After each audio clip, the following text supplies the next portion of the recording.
Just Branding. The podcast. Hello and welcome to Just Branding. Today we have the pleasure of speaking with Tom Roach, who is a true leader in the world of branding and advertising. With over 20 years experience at top agencies like BBH, Burnett, and AMV BBDO, so many abbreviations, Tom has earned a reputation as one of the most awarded and respected strategists in the industry. Now the Vice President of Brand Strategy at Jellyfish, Tom is known for his ability to bridge the gap between brand and performance marketing, driving sustainable growth for brands.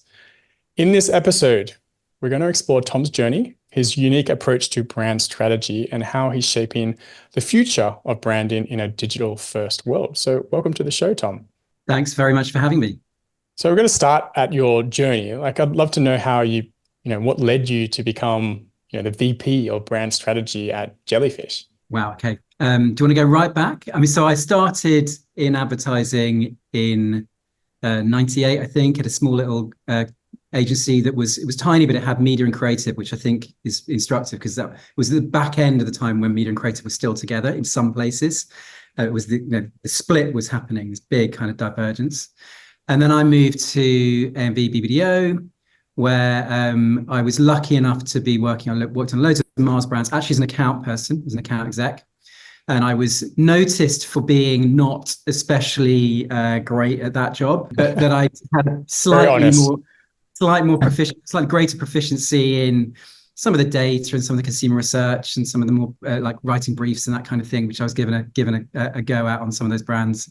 So I was plucked out and moved into what was called planning or account planning at that time, and then had a great time working on brands like Sainsbury's. On Sainsbury's, we had quite a lot of success with a campaign called Try Something New Today, loads of creative and particularly effectiveness awards. And it was then that I started writing case studies, getting into effectiveness, which is another part of my kind of one of the quivers in my, what do you say? One of the arrows in my quiver, is that the thing? So I started doing more and more case study writing, talking and writing about effectiveness, which is of course a really important part of the brand or communication strategist job.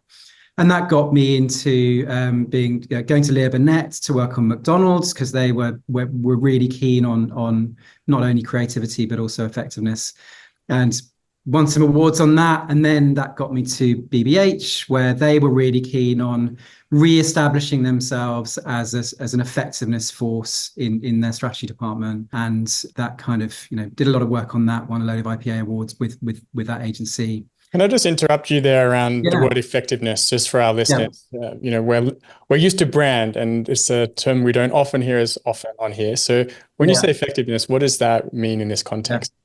So I guess it's a concept or a word that will be talked a lot about in advertising agencies, both on the media and creative side. And really it is your work, is your communications achieving its objectives, whatever they may be. And it often gets confused with efficiency. And there's a big discussion around effectiveness and efficiency, both of those two things being really important. But essentially, it's what incremental revenue or profit, if that's your goal, is your advertising or communication bringing in for the brand or the client. So it's a bit more about the delivery than I guess a lot of brand strategy can be about, which tends to be a more permanent kind of foundational component of a brand or a business's marketing and communications. Effectiveness is much more at the kind of end of evaluating the communications that's coming out as a result of that brand strategy. So I was getting involved in more and more of the effectiveness stuff, and that took me to Adam and Eve DDB, where I was very lucky to work with Burnett, who is regarded as, he's actually called one of the godfathers of effectiveness. He's a great guy, works often with a guy called Peter Field, and they write some of the sort of seminal works on this topic of advertising effectiveness. And so work with him. And then after my time at Adam and Eve, I moved to Jellyfish, and there's a whole kind of story behind that, which we can get into. But essentially, I think I realized that the creative agency world, I'd spent 20 odd years purely in pretty much above the line, upper funnel creative agencies. And I was needing to kind of spread my wings a bit, learn more about through the funnel, more about digital advertising, and particularly thinking about how you bridge the gap between upper, middle, and lower funnel communications, particularly in the digital world. And Jellyfish came knocking, and they were pretty much still are at the forefront of that world of connecting up brand and performance and thinking about your communications in its entirety, as opposed to this division, which I'd noticed and had been pretty kind of baffled by, or slightly pissed off by, this sort of, what is this brand world and this performance world? Why don't these people speak to each other? Who are these performance people? And I've sort of met Jellyfish at a time when they were thinking much more about connecting the journey up through the full funnel. And and I've described it before as being, I was kind of heading down the funnel, they were heading up it, and we sort of met in the middle. Like a jellyfish. Thanks for that, Tom. That's really great. I think that is an interesting conversation, like perhaps to at some point to get into that tracing of above the line to below the line, and what technology now allows us to do. Because I just want to ask you a quick question, because that is so hard, right, in today's world, because there's so many channels, so many places somebody can be exposed to a brand, above the line. What's your sort of general philosophy on that? Like, how do you sort of approach that thinking? It was super interesting to hear from you. Well, I mean, firstly, I just found it really, really complicated and confusing because of the world you describe. The multiplicity of platforms we now have, the huge variety of different formats, both within each platform and across them, the very different kinds of specialists who are working within each platform or across them, and the different specialisms, and I think there'd been some people who'd probably never been taught or read or understood the fundamentals. Just as in the kind of the above the line or upper funnel world, there's people who really have a total blind spot to what's going on down there at the lower end of the funnel.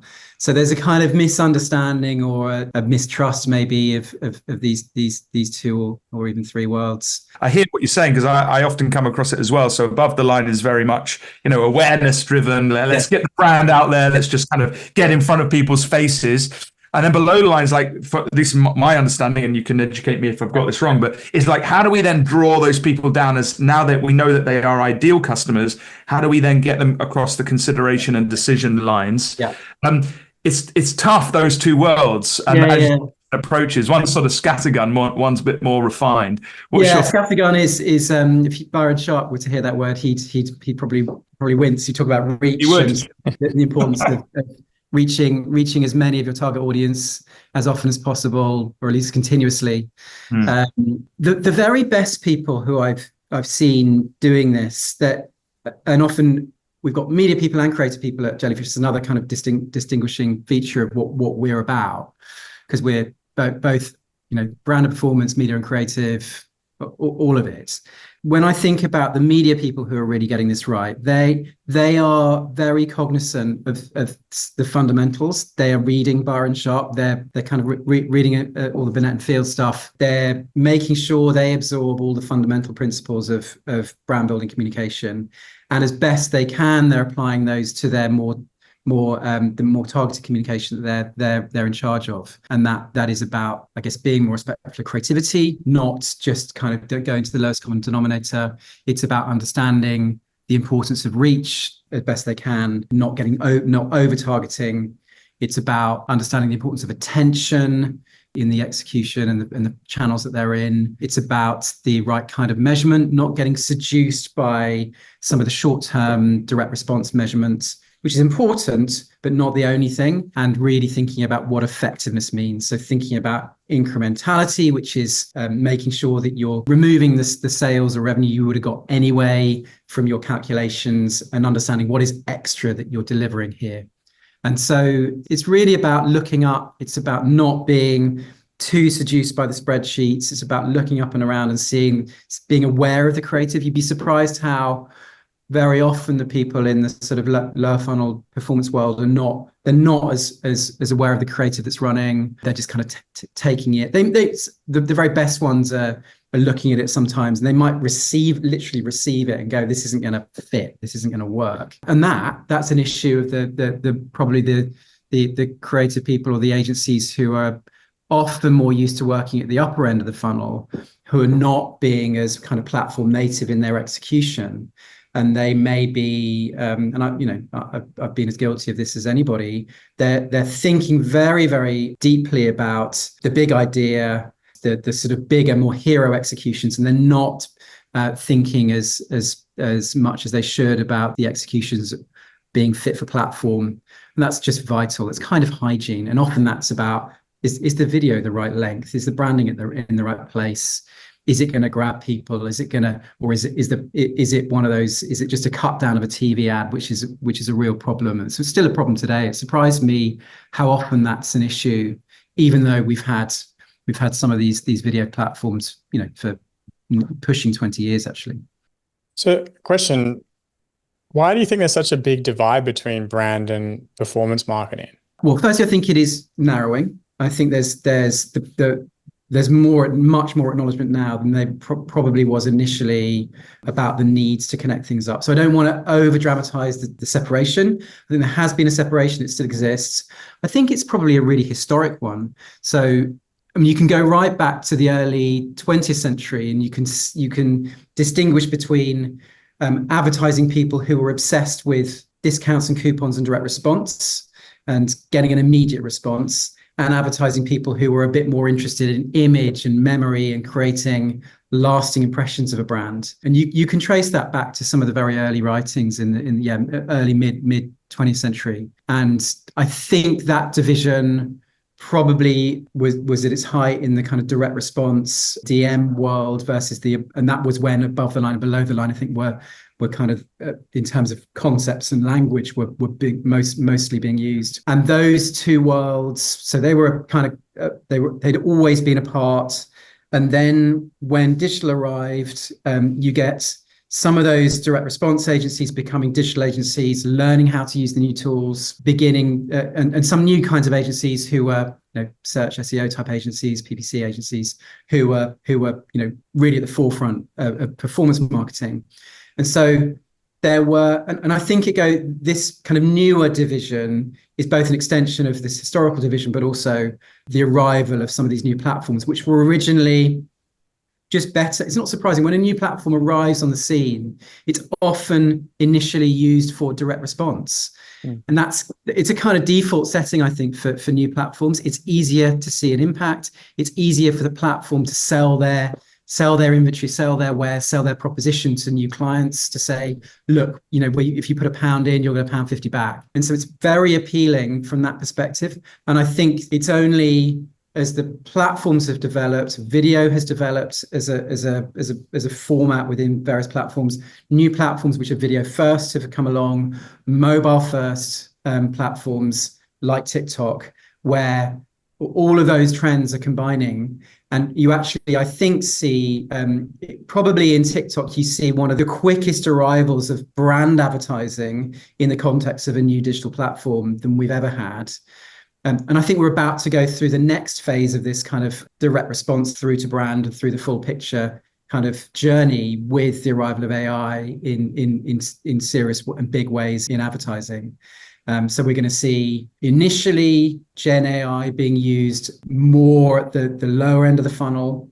And as the technology develops, as its creative powers develop, as its power to do video develops, we're going to see its ability to be deployed for not only performance, but also brand advertising. And so we'll see the full picture probably quite rapidly, probably quicker than we saw with the arrival of the original digital platforms. So I have questions around Gen AI. We'll get there. Yeah. But I wanted to talk a little bit about, I guess, your role at Jellyfish, because as far as I understand, you're kind of like bridging the gap between brand and performance marketing there. Is that kind of like your role? It was that's the intention. The brand strategy team that I'm lucky enough to, I guess, lead. We're a small unit of people. We're global. We are working both on we have a few different roles, and I'll kind of try and cover them. We're pitching for business. We are on existing creative and brand where there's kind of brand creativity happening. We're doing what any other brand strategy or creative strategy person would be doing, and writing creative briefs, seeing the creative process through, trying to shepherd partner with creative people to develop good concepts and executions. When it's a more of a media strategy or media account, we're more in the background. We might be helping on a kind of more of an advisory basis, because we'll have a media strategist who's doing most of the work. We might help out on certain things when required. If there's sudden need for a creative brief on something, we may jump in and help out. When we're pitching for stuff, because of the shape of Jellyfish, which is I wouldn't say it's unique, but because lots of people talk about being integrated these days, but we are genuinely bringing media, creative, data, and technology together. What that can mean is we have loads of different specialists in different fields through the funnel, different capabilities with different skill sets. And what we try and do wherever possible is try and join those things up into a more coherent narrative. Because when you've got 10 specialists in a room, you need a center point, and often that's so the intention would be in that case to try and bring a bit of a North Star or a narrative to the, let's call it the marketing strategy that we're putting forward to a client.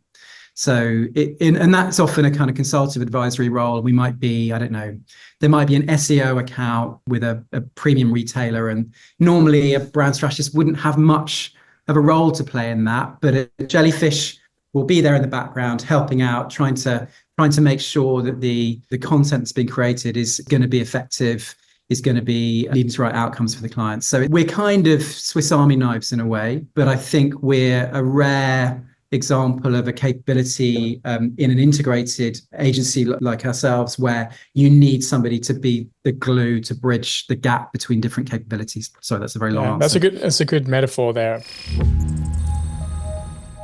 Is there any sort of general way you can, walk us through, in effect, how that bridge might typically take place, let's say on an average day at Jellyfish? Let's take a household appliances brand, global, doing lots of work in various markets, and it's got a very, very wide range of products, and we're running the media accounts on it and the creative, and we are delivering, in this instance, I'm thinking it's probably thousands of pieces of creative assets a year. Mm-hmm. Something in every shape and size and every platform across a very wide range of products. And they may not be doing very much what you'd call brand advertising, or they may be about to launch a big new product, and the brand campaign gets pulled. So we're like, okay, we've got to somehow fill the gap here. I'm looking at a lot of the creative and working with creative teams, thinking, we're doing too many small pieces here. We're going to need to tie them together. Some of the creative assets are not as memorable as they should be. They may be a bit samey. We may be falling into a bit of a sea of sameness. We may see a new brief every week, for example, or sometimes even every day a new thing comes in. So you're trying to work with creative people and producers to group things together, to try and add something of the, when I look at the brand book for this client, it's actually full of really wonderful an emotional vision for the brand, but I'm not seeing that in the creative work. And I'm just trying to take pieces and threads of DNA from that beautiful piece of brand strategy that was probably created somewhere else, but by clearly a very, very gifted agency or individual. But I'm not seeing it in our creative. So we're trying to inject some of the DNA of that into it. So it's really quite a practical exercise of how can we make these small, quite ephemeral, little videos, which I think are probably just going to fall on deaf ears, not be noticed. How can we make them stand out and get a bit more attention, move people a little bit more? What in the brand's kind of armory do we have? Is there any insights relating to the audience and their needs? How can we make sure we're not too product focused? How can we make sure we're really going to connect with human beings? So it's quite it's so hard without saying what the brand is or what the examples are. But you can hear, I hope, just a sense of trying to inject some of the basic principles that as a brand strategist working on creative accounts, you're used to dealing with, but into places, into teams that are maybe, to use the phrase, churning creative assets out. How can we slow down the process a little bit to make sure we're injecting some creativity and humanity and insight into those? You're a big advocate for, commercial creativity.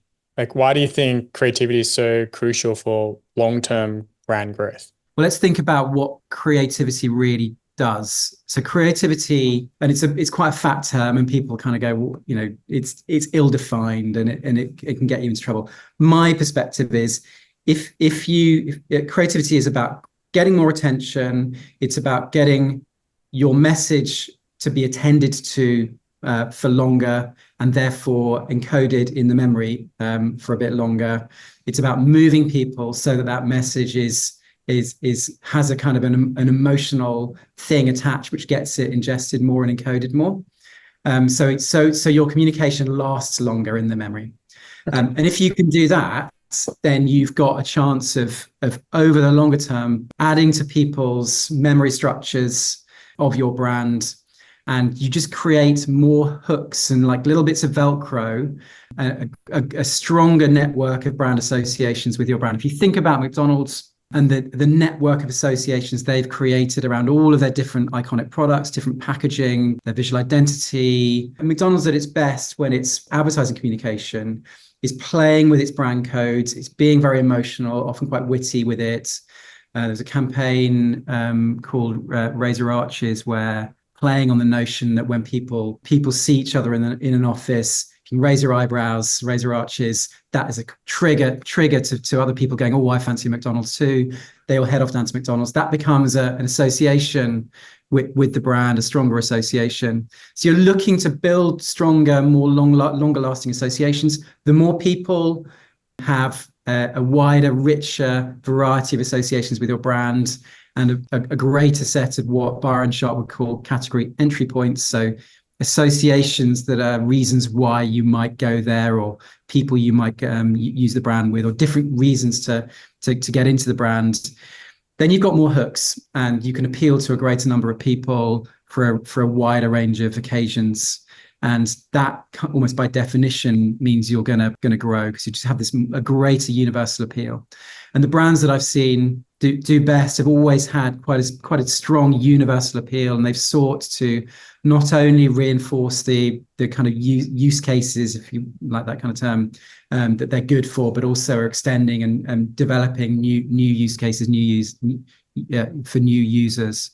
And that's how you grow. So it's creativity is not an end in itself. It's a means by which you build memory and you get attention. That's a great answer. Can I just come in here, because I just think there's something so interesting here, which kind of circles back on what you said before, which ultimately is this tension, isn't it, between long-term thinking and short-term thinking. And I work with a lot of businesses, and in their marketing teams, they're very focused on the short term, because often that's how people are targeted. That's how they justify their existence and their wage, right? Because they can show from their numbers that those activities generated, whatever amount of leads or sales. But the problem with that, the flaw in that is, as you've rightly said, is what about the long term? How are we building the reputation of the brand and the associations that connect with it? And so there's always this tension, I feel. So how do you sort of get over that? If someone said to you, yeah, but Tom, it's lovely that you talk about this creativity fluff stuff and long term, so prove it to us. Like, conceptually it makes sense, but in reality, I want my money, I want to hit my figures. How do you sort of deal with that? And let's not forget, there are some businesses which really, really do need immediately now to make this pound, they need to turn that pound into £1, £2, £3. So, and sometimes those businesses, they don't have much time. So you can find yourself, if you're completely dogmatic about this long-term thing, you can find yourself proposing to a business that actually doesn't have enough runway. Maybe they've only got 6 months money left, and you're proposing a solution that's going to really start paying back in 1, 2, 3 years. That's not great. And I've seen an example of that. There's somebody, again, it's probably a brand I shouldn't mention, but it went under. And they kind of admitted that they were spending money on things, sponsorships and other things, which were, for another brand, might have been very, very successful, but in their case were not, because they didn't have enough time. So you can be long term. You can, short termism gets a bad rap. Long termism can be bad too. That's kind of extreme case. You get lots of brands. There's been a few examples recently. Let's say ASOS and Airbnb they've been too short-termist. They've learned the hard way that they were spending too much on kind of overfishing in a limited pool of people, hitting them too often with short-term performance marketing type stuff. And actually what they needed to be doing was doing something a bit more balanced to both build the brand and then also drive conversion. So balance is really important. And it's really, but the fundamental question is, how do you persuade a client to get things right? It's very, very hard. And if you're starting from the position of having to persuade, sadly, I think you're often you kind of lost to start with. And I've often been in that situation actually with a brand I've already mentioned, where trying to work with a marketing team or brand team who were really like evangelical about this stuff, but were in an organization that just didn't believe. And it's really weird that we've got this situation where it's almost sort of faith-based or belief-based. It can be slightly religious in some of the language you use. And you do find sometimes a CMO or a marketing team who are incredibly performance-driven, cannot get themselves off the short-term drugs. And there are certain, by drugs, it's often a particular kind of metric, and ROAS is one that they can get hooked on. And it's really hard because they are incentivized to deliver a certain number to a finance team often. And if they were to reallocate some of their spend onto something a bit, that's going to pay back over a slightly longer term or have an impact over slightly longer term, they might actually reduce that efficiency number or that ROAS number, and they're not able to do that. So it actually always comes down to not only measurement and putting the right measurement in place, but you've got to convince often a team and their leadership that they're doing things wrong, and that's very difficult. The best way is often get some really good data and measurement people in to show them what they could have won, and show them the things they're losing out on, and certain measurement and analytics kind of approaches that you can use to unpick that. But that, I think you probably do need to go about it by showing them the numbers and talking about what they're missing out and what's the kind of missing value if they were to be thinking more long term. And that's a process, and it's also expensive. At least it requires budget to get some people in to really think about this stuff, to think about ideal budget setting and then budget allocation within the budget to see how you could split it. One way is to do some experiments and tests. You do geographical tests to explore different budget levels or different channels or different creative approaches.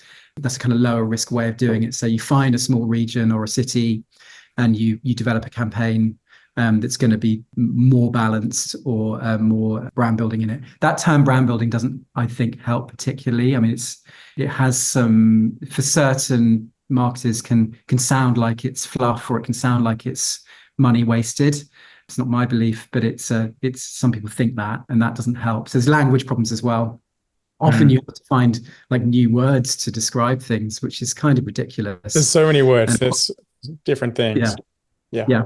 Well, thank you for sharing that. I do want to loop back to creativity and Gen AI. We kind of brushed on it before, like how you see the future, with strategy, creativity, and Gen AI coming into the picture. What are your thoughts? First of all, I think we're still in the foothills, so it's really hard, and I'm not big on making predictions about where things are going.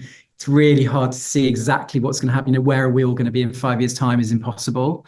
But there is very, very rapid adoption of certain Gen AI tools not only across advertising and then broader than that, marketing, but across business in general. So it's here to stay, and it's going to change things. How much it's going to change things is really hard to know. Some people, of course, predict massive, total change, and it's going to remove 95% of jobs, whatever the stat is. I don't know whether that's the case. I doubt it'll be that dramatic. I suspect there's a lot of hype involved in terms of some of those kind of doom mongers. But it is going to change the way we work. And when I'm more optimistic about it, I'm thinking these are tools that we use. They're assistants, they're co-pilots, and you can see a lot of the language that people are using in the discussions about this to talk about the tools in this way. We are seeing a very quick adoption of some of the things that we're using initially on the kind of production and creative end of things, and also our strategists are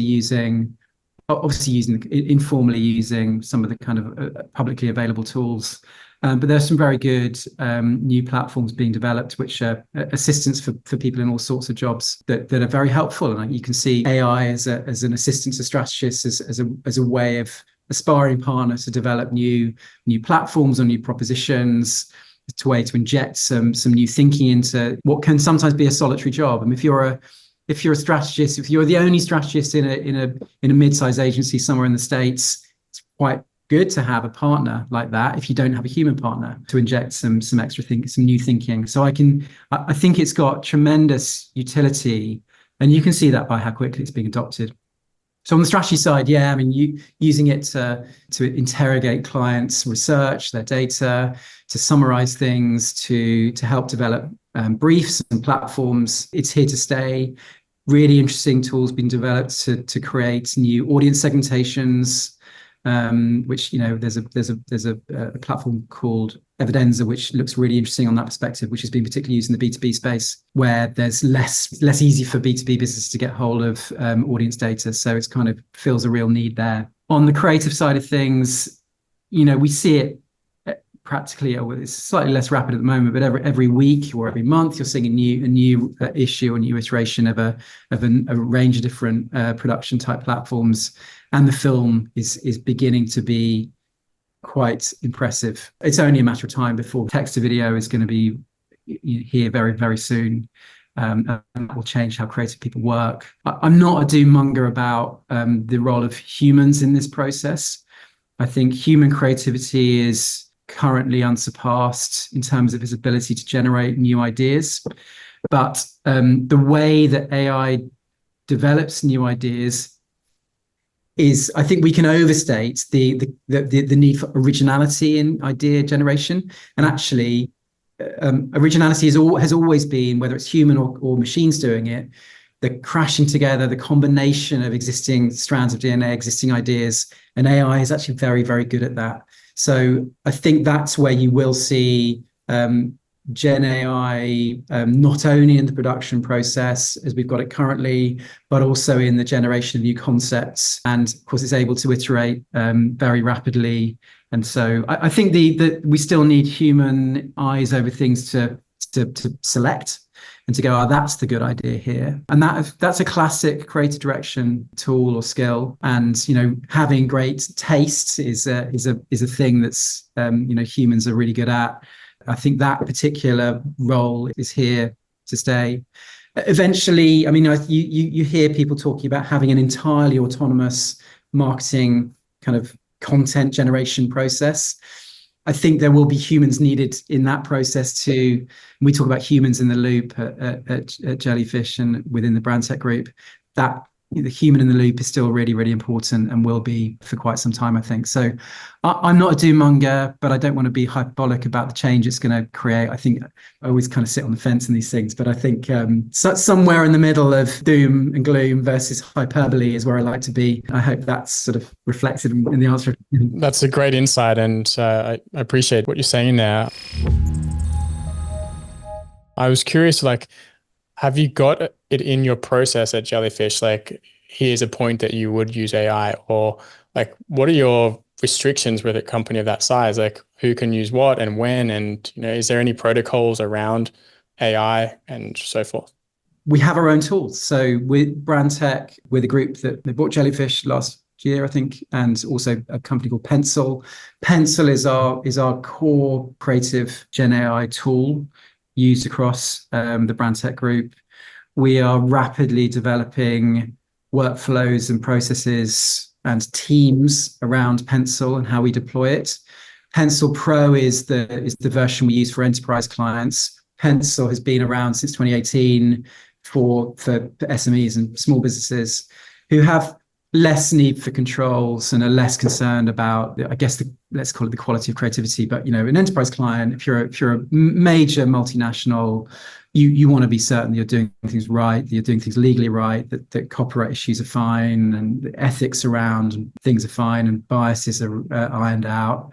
So necessarily there are, I guess, almost bureaucracy around it, and that's the right thing. Because if you're a big client, you don't want to be kind of putting things out which could be risky. There's no point. or I mean, it could be dangerous. So we're very very cognizant of all of those things. And Pencil Pro is particularly geared up to those kinds of clients with those kinds of concerns. So yeah, we have the way that we've kind of reconfigured our creative capability. All of our creative people are encouraged to use it in different kinds of forms.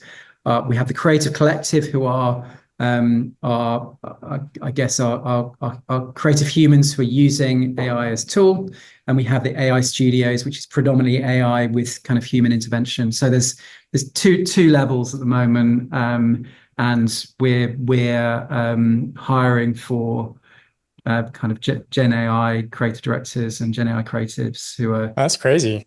That's more cool. skilled in this stuff, and that's part of the brand tech group's sort of way forward, is developing new roles and job descriptions. So that's absolutely at the heart of what we're doing.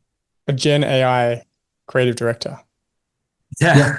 How cool is that? I was just going to say, Tom, just so that for perhaps folks that haven't really explored this and are still in the early, as you say, in the foothills of even what you've talked about there. Just explain how that works then. So as a creative, you have your visual identity, don't you? You teach the AI, the basics. This is what's on brand. These are the colors. This is the type of almost like give it the brand book, as we traditionally do. You're training your tool to know your brand. Yeah. And you need really good ingredients. There's no replacement for a fantastic brand book, some great brand guidelines, really clear visual identity, consistency, and all of the things you would look for as a brand strategist who cares about these things. Pencil needs.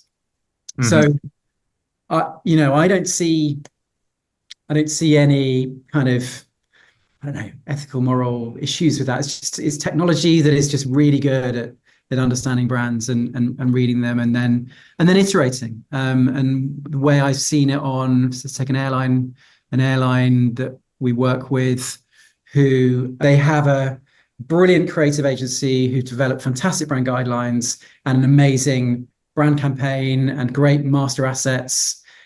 But this client also have a studio which is small, a kind of in-house studio which is too small, cannot cope with the sheer quantity of assets that are needed to be created today to fulfill the need that the platforms have for hundreds, sometimes thousands of assets by campaign.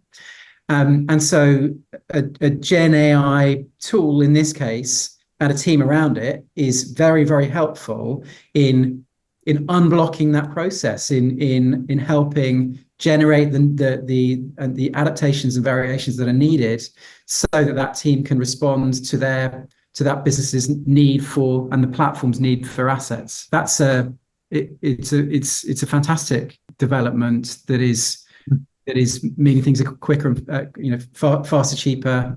And in Pencil's case, because it's able to predict which assets are going to perform best, it's able to say use these ones, not these ones, and so you can deprioritize and take out the loop anything that may not perform in Pencil's view, and that actually lifts the performance on average of the assets. Now, at the moment, this is short-term performance, so back to the long short-term conversation. But in time, AI tools will get good at also spotting what's going to work in the longer term. And that's, to me, quite exciting because that's something we've not yet seen. We're talking about the future here, right? Like, what do you see as the future of brand strategy or brand planning? Do you call this brand strategy or brand planning? Historically, I started out, as I said, as an account exec, was an account planner, brand planner, then a strategist, then a brand strategist. I think that evolution of terms sort of is somehow tells its own story. But yeah, I can be any. I mean, we're loose with terminology, and okay.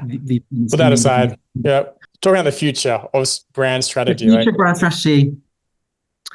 Oh, I'm not very good with crystal balls, but and of course I'm biased, so I would love to believe that there will always be human brand strategists in helping develop these assets assisted by AI in the process. I don't see any. Like, humans aren't changing in terms of their need for brands that they recognize, brands that are kind of distinctive and are going to feel recognizable and easy choices for them. So I don't think that there's going to be any change in the human need for brands. There may be a change in the way that certainly is a change in agency models and the role of brand strategy within those agencies, the numbers of brand strategists you need if you've got really good tools and that kind of thing. So I'm optimistic that there is a role in the future. I suppose realistic about the likelihood that, will we have, just as, there was a time when there were several 500 people agencies in the west of London and central London. It's not the case anymore. They've shrunk. That's just the nature of running accounts these days. You just don't need so many people. So I suspect that will be an impact.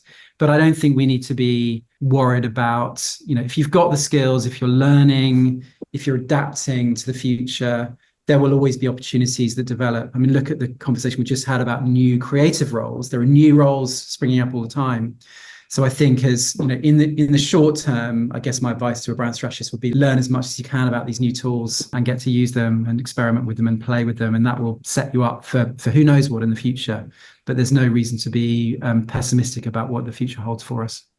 Okay, well, talking about advice, is there any other pieces of advice you'd give to up-and-coming strategists in today's world? I'm a big believer in both the kind of learning and reading the fundamentals and learning from the past so you can apply it to the future. So that would be my basic thing, is understand the past to help you understand and unpick the future and where things are going to set yourself up. So I think that'd be my basic advice. Well, thank you so much for sharing your wisdom around strategy and so much more. Where can people connect with you online? These days, slightly more on LinkedIn than I used to be. So I think I'm Tom Roach on LinkedIn. I'm at Tom Roach on Twitter /X. I tweet less than I used to, like many people. I think that debate about where people are going to go to from Twitter seems to, a couple of years back, it used to be, let's try Mastodon or other things. And LinkedIn seems to be winning that debate at the moment. I have a blog, which is thetomroach.com, where most of my stuff ends up. I write in Marketing Week, an irregular column, kind of whenever, probably 3 or 4 times a year or something. And jellyfish.com is where I guess my day job is, and I should plug them. But I also do stuff for the APG, which I'm a big advocate for. That's the account planning group. I'm occasionally on stages with them, and also the IPA, which is the UK's official advertising body. I do stuff with them. So yeah, a load of different places, but probably primarily my blog and LinkedIn. Thank you, Tom.